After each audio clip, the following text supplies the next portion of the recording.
School के दिन सबको याद होते हैं, है ना? लेकिन शायद इस कहानी जैसे तो बिल्कुल भी नहीं। आज हम एक ऐसी दुनिया में गोता लगाने वाले हैं जहां स्कूल कोई ज्ञान का मंदिर नहीं, बल्कि एक डरावना कैद खाना है। तो चलिए इस मजेदार एनिमेटेड कहानी को परत दर परत खोलते हैं, जहां छात्र कैदी हैं और हर दिन किसी सजा से कम नहीं। बस यही एक लाइन पूरी कहानी का सार है। सोचिए, स्कूल एक जेल है और छात्र कैदी जो हर दिन अपनी सजा काटने आते हैं। यह एक ऐसी जगह है जहां माँ बाप अपने बच्चों को भेजते हैं ताकि वो एक सफल दिहाड़ी मजदूर बन सकें। मतलब एक ऐसा इंसान जो रोज की मेहनत मजदूरी के लिए एकदम तैयार हो जाए। और पता है, इस कैद खाने की सजा स्कूल के गेट पर पहुंचने से बहुत बहुत पहले ही शुरू हो जाती थी। जी हाँ, पहली सजा थी रोज का सफर। इस सफर का जो मेन विलेन है वो है वैन ड्राइवर भैया जी, जिससे हमारे नैरेटर को मतलब नफरत ही हो गई थी।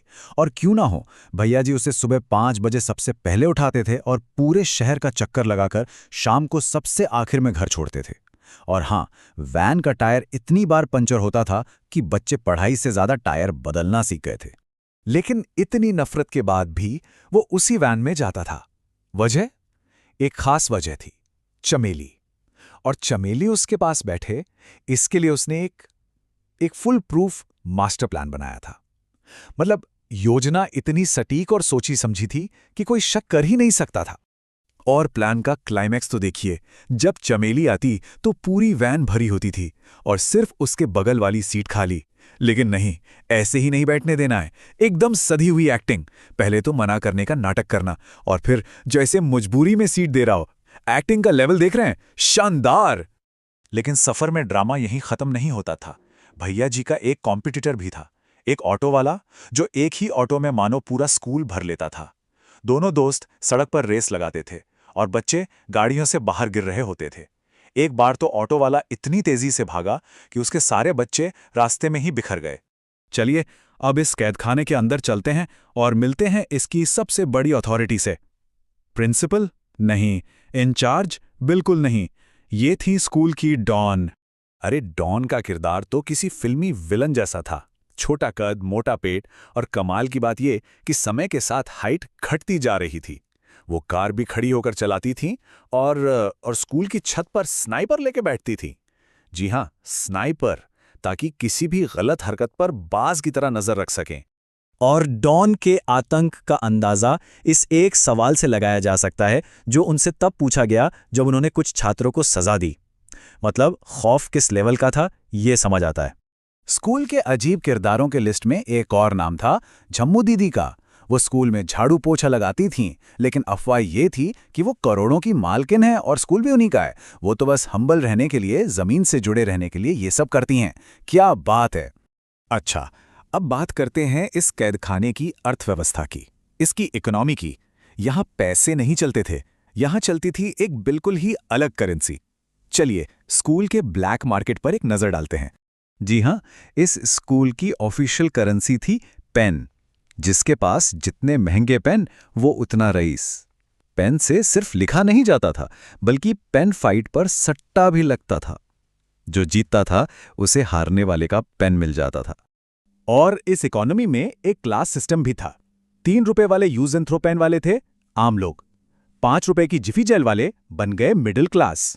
और जिनके पास ट्राइमैक्स होता था, वो थे स्कूल के राजा महाराजा, एकदम रॉयल्टी। ये बिल्कुल असल दुनिया जैसा ही है ना, जहां ब्रांडेड चीजें ही आपका स्टेटस तय करती हैं। ट्राइमैक्स का रुतबा इतना बड़ा था कि एक बार जब एक बच्चे का ट्राइमैक्स चोरी हो गया तो समझ लीजिए पूरे स्कूल में लॉकडाउन लग गया। पीटी टीचर भूषण ने एक एक बच्चे की तलाशी लेनी शुरू कर दी।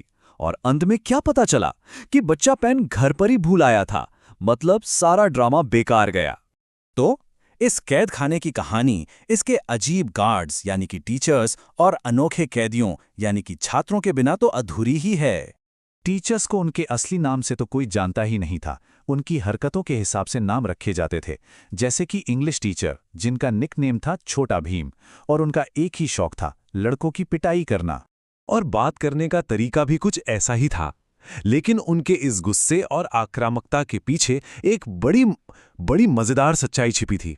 असल में छोटा भीम की हाइट इतनी कम थी कि उन्हें बच्चों को मारने के लिए उछलना पड़ता था। और उछलने के बाद भी उनका हाथ सिर्फ कमर तक ही पहुंच पाता था, तो उनकी सारी हैकड़ी एक तरह से कॉमेडी बन जाती थी। चलिए, अब कैदियों यानी छात्रों की बात करते हैं। जब उन्हें थोड़ी आज़ादी मिलती थी, खासकर वॉशरूम जैसी जगहों पर, तो वो करते क्या थे? यहाँ छात्रों की क्रिएटिविटी तो देखिए। वॉशरूम से बल्ब चुरा लेना ताकि सब अंधेरे में रहें, पानी के नल उखाड़ कर ही ले जाना, और सबसे अजीब, फिनाइल की गोलियों को माउथ फ्रेशनर समझकर खा लेना। मतलब टैलेंट की कोई कमी नहीं थी। तो हमने एक अजीब वैन ड्राइवर देखा, एक खूंखार डॉन, अजीब टीचर्स और एक पेन पर चलने वाली पूरी की पूरी इकोनॉमी। सवाल यह है कि ये सब इतना अजीब होते हुए भी इतना जाना पहचाना सा क्यों लगता है? ये सारे किरदार, चाहे वो डरावना ड्राइवर हो, डॉन जैसी प्रिंसिपल हो या कोई अजीब टीचर, ये सब कहीं ना कहीं हमारे अपने स्कूल के दिनों की याद दिलाते हैं।